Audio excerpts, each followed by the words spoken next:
नमस्कार।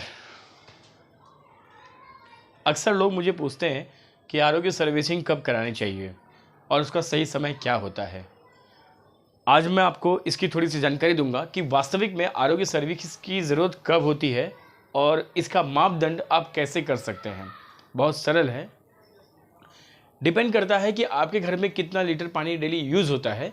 यानी अगर आपके घर का वाटर प्यूरीफायर है और उसका जो लिमिट है, स्टोरेज लिमिट है, वो 10 लीटर का है, तो 10 लीटर के सामने अगर वो दिन में 2 बार भरता है या खाली होता है, यानी दिन में 20 लीटर का यूज़ है, यानी आपके घर में 4 लोग हैं, तो आप अपने आरओ मशीन की मैं बात कर रहा हूँ, आप अपने मशीन की सर्विसिंग हर 4 महीने में एक बार करा सकते हैं। ये मैं बात कर रहा हूँ मुंबई बीएमसी या कॉरपोरेशन का जहाँ पानी होता है वहाँ की बात कर रहा हूँ कि 4 फैमिली मेम्बर हैं और वो मशीन आपकी अगर आरओ की है तो वहाँ पर सर्विसिंग आपको हर 4 महीने में एक बार करा लेनी चाहिए। उससे फ़ायदा ये होता है, अक्सर मैं लोगों को जब भी फ़ोन करता हूँ फॉलोअप के लिए कि भाई सर्विसिंग का टाइम होगा, सर्विसिंग करा लीजिए, तो लोग उस चीज़ को अंडर एस्टिमेट करते हैं, इग्नोर करते हैं। उनका ये सोचना होता है, बैक ऑफ द माइंड में उनके ये चल रहा होता है कि मशीन तो हमारी बराबर काम कर ही रही है, तो उसको सर्विसिंग क्यों कराएं, पैसे खर्च करने मतलब पैसे क्यों खर्च करें। लेकिन वहाँ पर बात ये होती है कि यदि आपने सर्विसिंग ऑन टाइम करा लिया आपके फ़िल्टर का, तो उसका परिणाम ये होता है कि जो आपके मशीन के अंदर के महंगे महंगे कैंडल है, जैसे आरओ हो गया और आरओ कैंडल हो गया, तो वो आरओ कैंडल है जो वो जल्दी ख़राब नहीं होगा। क्यों? आरओ कैंडल हम लगाते हैं उसके पहले 3 कैंडल लगे हुए होते हैं ताकि मिट्टी डायरेक्टली वहाँ पर अटैक ना कर पाए।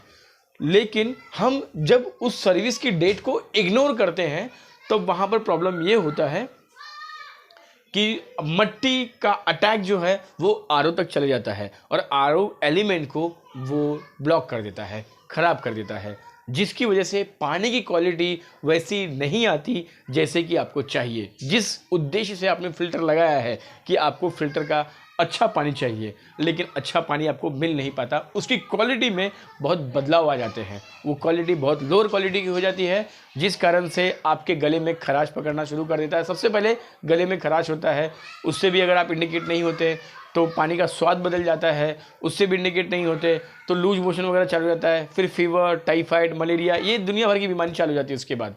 तो आप लोगों को अगर आरओ मशीन यूज़ कर रहे हैं तो हर 4 महीने में एक बार उसकी सर्विस कर लीजिए, जिससे उसके अंदर बड़े खर्चे से आप बच जाएंगे और पानी की क्वालिटी भी आपको अच्छी मिलती रहेगी।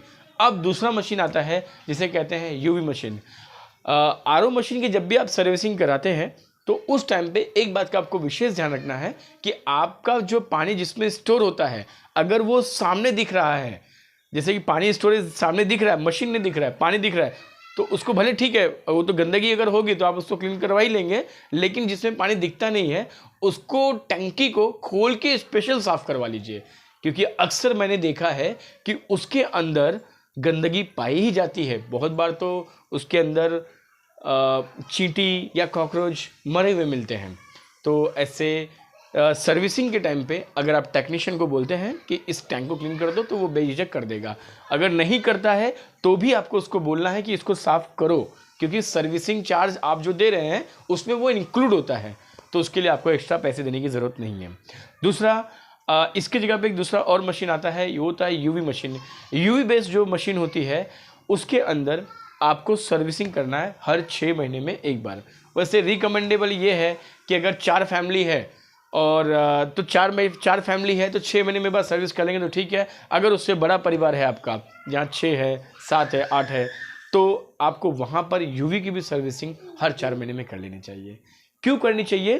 क्योंकि सर्विसिंग हर 4 महीने में करेंगे आप तो पानी की जो क्वालिटी यूवी के अंदर है उसमें भी कैंडल्स होते हैं, लेकिन वो कैंडल मिट्टी आगे पास कर देते हैं। यूवी के अंदर क्या क्या होता है कि जो उसके अंदर पानी जाता है कैंडल के अंदर, देखिए कैंडल के अंदर पानी गया, अब जब उसका आउट निकला तो जो मिट्टी रहती है वो कैंडल के यहीं पर रुक जाती है।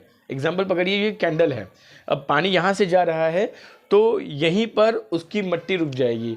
जब ये मिट्टी यहाँ पर धीरे धीरे धीरे ज़्यादा होकर जाम हो जाएगी तो पानी का प्रेशर यहाँ से निकलना कम हो जाएगा, ऑटोमेटिक प्रेशर कम आएगा। उससे समझ में आएगा आपको कि सर्विसिंग कर लेनी चाहिए। दूसरी बात, यहाँ पर जो मिट्टी रुकी हुई है ये मिट्टी की वजह से बैक्टीरिया ज़्यादा उत्पन्न होता है। तो जो यूवी एलईडी के अंदर जो पावर होती है बैक्टीरिया को मारने के लिए, वो कम पड़ जाती है, जिसकी वजह से पानी आपको अशुद्ध मिलता है। तो इसकी भी सर्विसिंग आपको हर 4 महीने या 6 महीने में, depend on the family size के हिसाब से आपको कर लेनी चाहिए। और अगर आपके यूवी मशीन में बेसिकली स्टोरेज टैंक नहीं होता है, लेकिन अगर किसी में स्टोरेज टैंक है तो आप उसको भी क्लीन कराइए, क्योंकि वो क्लीन करना भी ज़रूरी है। बहुत बहुत धन्यवाद।